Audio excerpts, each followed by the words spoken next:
उन्होंने ऐसा क्या किया है कि उन्हें मार दिया जाए? पर मैं यह कहना चाहूंगा, आतंकियों ने भारतीयों को धर्म पूछकर देखकर मारा, धर्म पूछकर मारा, तो हमने आतंकियों को उनका कर्म देखकर मारा है। उन्होंने धर्म देखकर बेगुनाहों की जान ली। यह पाकिस्तान का कर्म था, हमने कर्म देखकर उनका खात्मा किया। यह हमारा भारतीय धर्म है।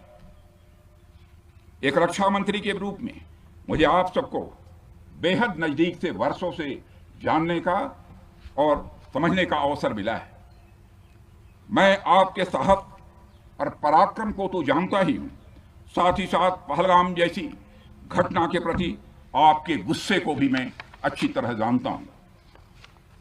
साथियों, मुझे पता है कि पहलगाम के बाद आपके अंदर गुस्सा था, पूरे देश के अंदर गुस्सा था। मुझे पता है कैसा महसूस होता है जब धमनियों में बह रहा रक्त बेकाबू होने लगे।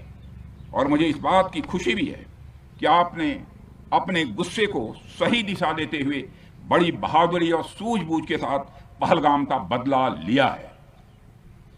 रही बात पाकिस्तान की, तो उसकी बात ही क्या करूं आपसे। वह देश तो मांगते मांगते अपनी जहालत से एक ऐसी हालात में आ गया है कि उसके बारे में यह भी कहा जा सकता है कि पाकिस्तान जहां भी खड़ा होता है वहीं से मांगने वालों की लाइन प्रारंभ हो जाती है। अभी आपने सुना ही होगा कैसे वह फिर एक बार इंटरनेशनल मॉनेटरी फंड IMF के पास कर्ज मांगने गया। वहीं दूसरी तरफ हमारा देश है कि हम आज उन देशों की श्रेणी में आते हैं जो IMF को फंड देते हैं ताकि IMF गरीब देशों को कर्ज दे सके। ऐसी स्थिति में हमारा यह भारत है। रामचरितमानस में स्वामी तुलसीदास जी ने लिखा है, जहां सुमतितः संपत्ति नाना, जहां कुमतितः विपत्ति निदाना। यानी जहां सुमति होती है, अच्छी नीतियां होती हैं, वहां सुख और समृद्धि होती है, और जहां कुमति होती है, बुरी मति होती है, केवल दूसरों के हित की भावना होती है, वहां तरह तरह की विपत्तियां स्वाभाविक रूप से आती ही हैं।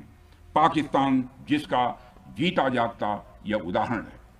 साथियों, भारत के बारे में पूरी दुनिया यह बात जानती है कि हमने हमेशा शांति को प्राथमिकता दी है।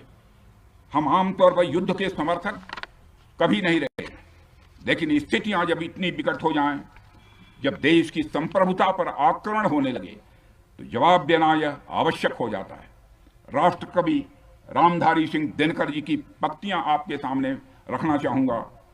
रुग्ण होना चाहता कोई नहीं, रुग्ण होना चाहता कोई नहीं, रोग लेकिन आ गया जब पास हो तिक्त औषधि, कड़वी औषधि। तिक्त औषधि के सिवा उपचार क्या, शमित होगा वह नहीं मिष्ठान्न से। यानी कोई बीमारी अगर लग जाए तो वह मिठाई से दूर नहीं होती है, उसके लिए कड़वी दवा ही काम करती है। इसलिए आतंकवाद जैसे रोग के लिए भी ऑपरेशन सिंदूर जैसी दवा की बड़ी जरूरत हो गई थी। साथियों, पूरे देश में हमारी सेनाओं को और हमारे सैनिकों को एक सम्मान की दृष्टि से देखा जाता है।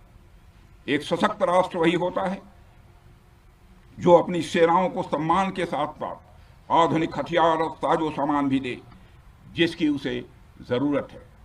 मुझे गर्व है कि आज प्रधानमंत्री जी के नेतृत्व में सरकार हमारी सेनाओं के लिए यह सब सारा काम कर रही है। हमने यह सुनिश्चित किया है कि हमारी सेनाएं हर परिस्थिति के लिए तैयार रहें।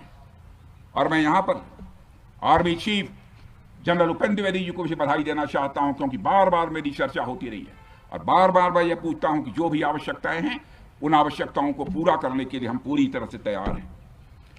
और इसलिए इसके लिए हम वर्ल्ड क्लास बेहतरीन गुणवत्ता वाले साजो सामान अपनी सेनाओं को देने की कोशिश कर रहे हैं। आज आधुनिक राइफल्स, मिसाइल डिफेंस शील्ड और ड्रोन्स जैसी नई पीढ़ी के कई इक्विपमेंट को तेजी से भारत में ही बनाया जा रहा है।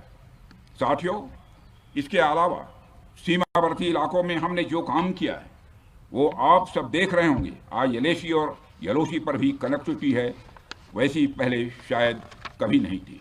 हमने हर स्तर पर यह दिखाया है कि हमारी सरकार केवल युद्ध भूमि पर ही नहीं बल्कि व्यक्तिगत रूप से और पारिवारिक रूप के साथ अपने सेना के जवानों के साथ खड़ी है।